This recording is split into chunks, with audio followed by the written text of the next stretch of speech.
Imagine a world where Reconstruction was not a failure, where Lincoln was not assassinated, and where the South was able to fully recover from the Civil War. This world never existed, but if Lincoln wasn't assassinated, America would have been better off. Despite the South's disagreements with Lincoln's views and policies, they would have been treated much better had he lived because he would have kept troops in the South and enacted the 10% plan. Therefore, they would have a less violent and more organized experience with Reconstruction. Before we can think of this type of utopia, we must assess what sadly occurred without the help of Mr. Lincoln. I can't believe the South surrendered 5 days ago. That's crazy. I'm so happy all of our effort in the Civil War over these past few years have finally paid off. Time flies when you're having fun, I guess. Time to celebrate by watching Our American Cousin at Ford's Theater.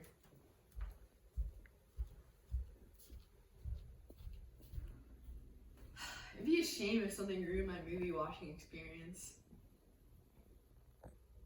A few minutes later.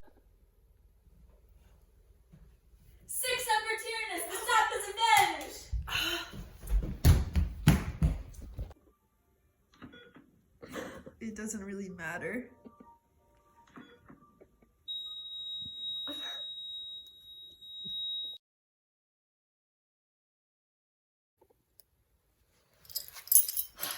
I'm waiting a long time for that Northerner to kick the bucket. He completely changed and disrespected our way of life. Hello, I'm Ulysses S. Grant, and oh boy, the South's going to regret that one. Although it may have seemed that Lincoln was the bad guy here, honestly, he was their best bet at remaining as divided as they may have wanted. Just wait until these radical Republicans come to take over.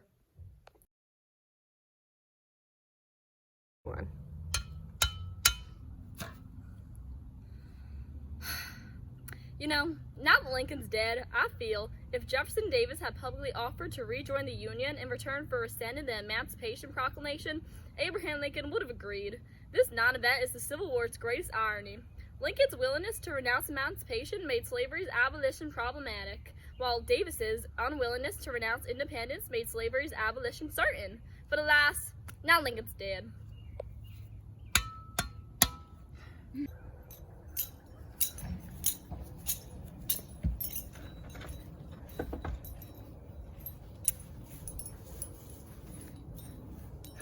I put this sold sign in front of my house. This is the Union's land now, you sore losers. No! The Johnson's plan doesn't protect our property rights. I know we fought a tough case and lost poorly, but that doesn't mean our entire livelihood should be uprooted. How is it that the southern half of the nation has such a deep disadvantage? Hate the game, not the player. Your ancestral land is now the Union's national cemetery.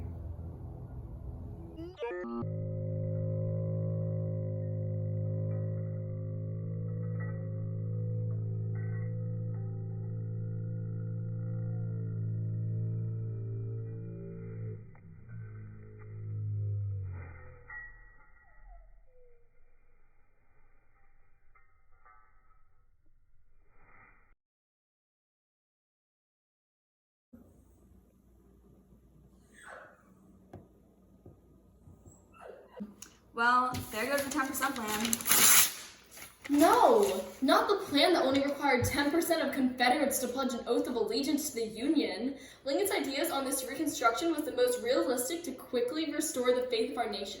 We cannot just disregard it now that he's dead. That Lincoln was nothing but talk. How can we properly restore our country when 90% of these seceding citizens can't remain loyal and faithful in their radical and unjust plans? Hey. Y'all are forgetting that I'm the president now. Although I'm from good old Texas, I think we need to be a tad harsh on their admission to our glorious Union. Former Confederates who pledged loyalty to the Union may receive amnesty and pardon. All of their property may be restored, except slaves, but including any land that had been provided to freed people in the closing months of the war. With this plan, safety and peace is most ensured for everyone. Hi, I'm Senator Wade, and boy do I have the bill for you. I'm Representative Davis, and I second that. Our proposed Wade-Davis bill will require 50% of all voters in Confederate states to pledge loyalty to our glorious Union. All right, my plan is passed.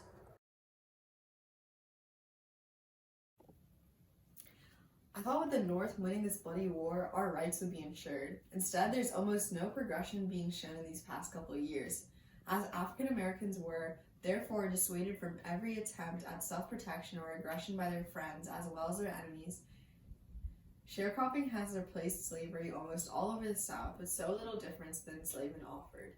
Jim Crow laws have also been installed all around our southern lands, only further developing systemic racism and segregation in our schools, restaurants, neighborhoods, and even our drinking fountains. I really thought the end of this war meant the beginning of unity.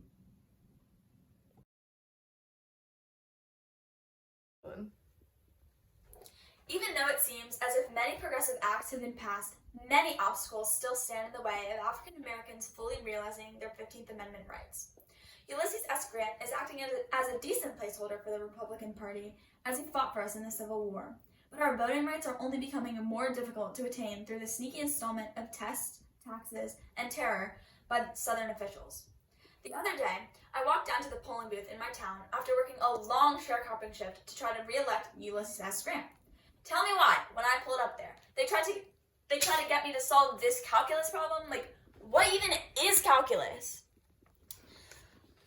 The white fellow next to me received a ballot without any questions. He didn't have to solve any calculus.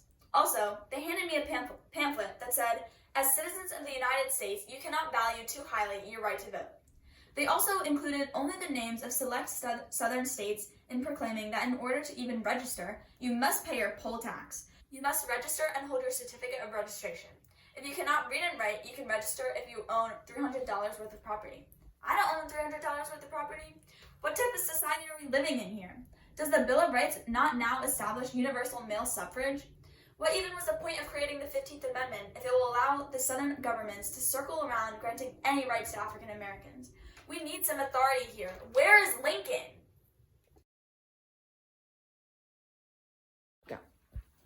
Hey guys, it's me again, Ulysses S. Grant. Anyways, along with the taxes and tests, there is some real terror going on as well. A condition of affairs now exists in some of the states of the Union, rendering life and property insecure through the Southern hate group known as the KKK.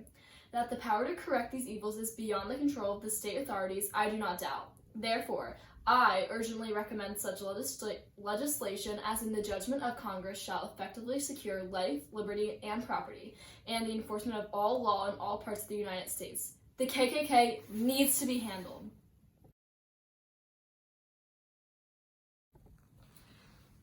In the middle of the night last night, a group of men in white coats knocked on my door and told me my family was going to be brutally murdered if I was to vote in the next upcoming election. I really can't make that big of a risk here. I'm so scared for my life and my loved ones. Please, Mr. Lincoln, come back.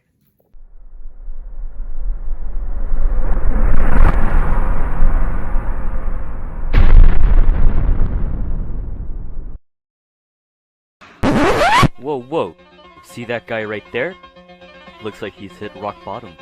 Well, that guy's actually me. Believe it or not. Now,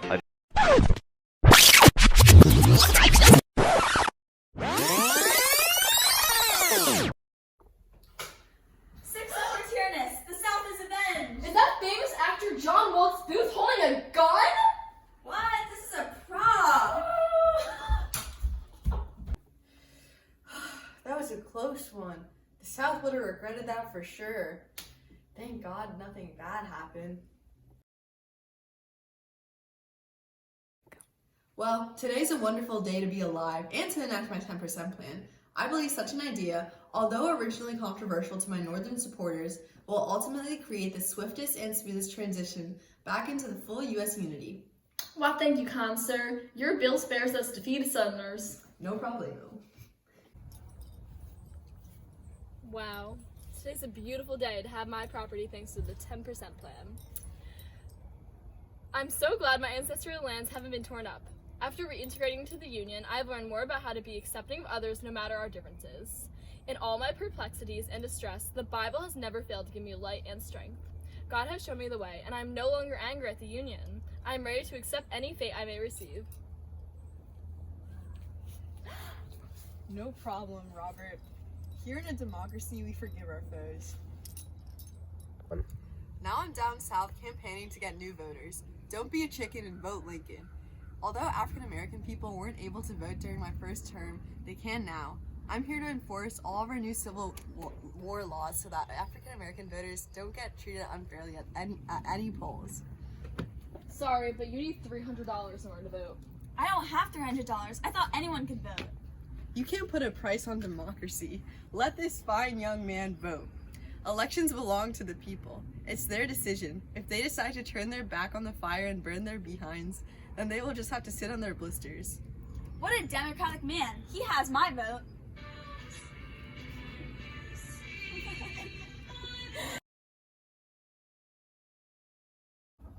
Look, I just voted for the first time. The people at the voting polls were so nice. Some guy named Alex Lewis showed me how to write the ballot and made sure I got to the voting booth safely. Last night, I was really scared because I got a bunch of random knocks on my door. I was expecting some group I've heard about, called the KKK, to threaten me, but it was actually some random man dressed in the American flag who gave me registration papers for the election and helped me learn about the entire process so I would be prepared at the booths. Look, I even got this sticker. If that's not democracy, I don't know what is.